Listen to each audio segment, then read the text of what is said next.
क्या आप वैष्णो देवी घूमना चाहते हैं? तो आज इस ब्लॉग में हम आपको दिखाएंगे पूरा टूर। तो स्वागत है आप सभी का एक बार फिर से टेम्पल्स ऑफ इंडिया के इस खास ब्लॉग में। और आज हम आपको दिखाएंगे कटरा का बहुत ही फेमस माँ वैष्णो देवी का दरबार। यहाँ पे आने के दो रास्ते हैं। सबसे पहला या तो आप वंदे भारत पकड़ के आ जाइए जो कटरा के लिए है, और दूसरा है जम्मू तवी से।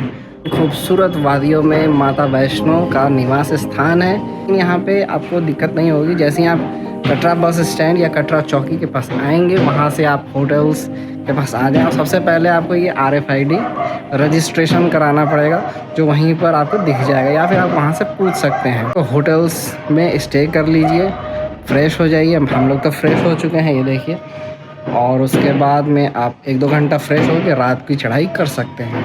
तो इस ब्लॉग में मैं आपको पूरा रात का ब्लॉग दिखाऊंगा, लेकिन इससे पहले पूरे बस जर्नी को देखिए जो मैंने जम्मू तवी से पकड़ी थी। तो आप वो पहले देखिए। वैष्णो देवी की शुरुआत जम्मू तवी से होती है और यहाँ से हम अब कटरा जा रहे हैं। अब हम लोग बस पकड़ते हैं। और कभी भी कटरा जाना है तो आप AC बस यूज़ करें। अगर आप विंटर में आ रहे हैं तो हमने तो AC बस यूज़ किया था। काफ़ी अच्छा है, बढ़िया है, लेकिन इसके नज़ारे देख लो पहले। ऐसे अभी हम लोग चिंतपूर्णी होटल्स में रुके हुए हैं। मैं उनका डिस्क्रिप्शन आपको दे दूंगा, आप वहाँ पे रुक सकते हैं। बहुत अच्छा होटल्स हैं। वैसे ये कोई प्रमोशन नहीं है, बट आप देख सकते हैं। बहुत अच्छे रूम स्पेसियस है, वाटर और खाना पीना सब चीज़ अवेलेबल है यहाँ पे। कहते हैं ना, भजन करो बुढ़ापे में और तीर्थ करो मस्त जवानी में। तो मैं तो छुट्टी लेकर के फ़िलहाल आया हूँ ऑफिस के कामकाज से। तो और माँ वैष्णो का जो आपने सुना ही होगा कि जब तक माँ वैष्णो का बुलावा नहीं आता है तो कोई भी उनके दरबार में नहीं आता है। तो किसको पता था? मुझे तो नहीं पता था। तकरीबन मैं 14 साल बाद फिर से यहाँ आऊँगा। तो खैर उस टाइम पे तो मैं बहुत छोटा था। अब तो चलिए, अब तो जॉब है और जॉब में तो खैर टाइम तो मिलता नहीं है। तो ये न्यू ईयर सेलिब्रेशन करने माता के दरबार में आए हैं सभी। हमारी चढ़ाई स्टार्ट हो चुकी है दर्शनी गेट से। हमने तो यात्रा स्टार्ट कर दी है। शाम का टाइम हो रहा है और नाइट में हम लोग चले जाएंगे। और मेरे पीछे जो आप देख रहे हैं, बहुत ही मेरे साथी सब लोग चलते हुए। जय माता दी, जय माता दी। दर्शनी गेट है और यहीं से चढ़ाई स्टार्ट होती है माँ वैष्णो देवी की। और ये मेरे पीछे ग्रुप्स फोटो सेशन चल रहा है इनका। ये सभी ज़रूरी है। हमारी यात्रा शाम के 5 बजे स्टार्ट हुई है।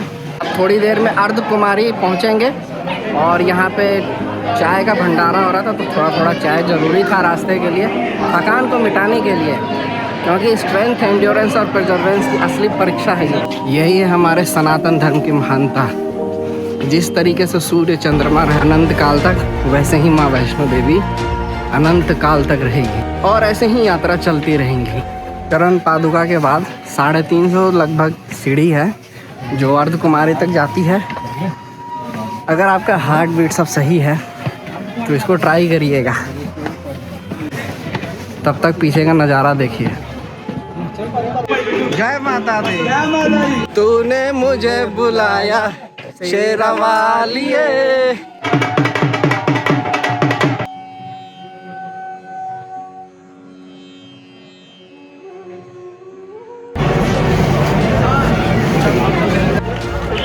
जय माता दी।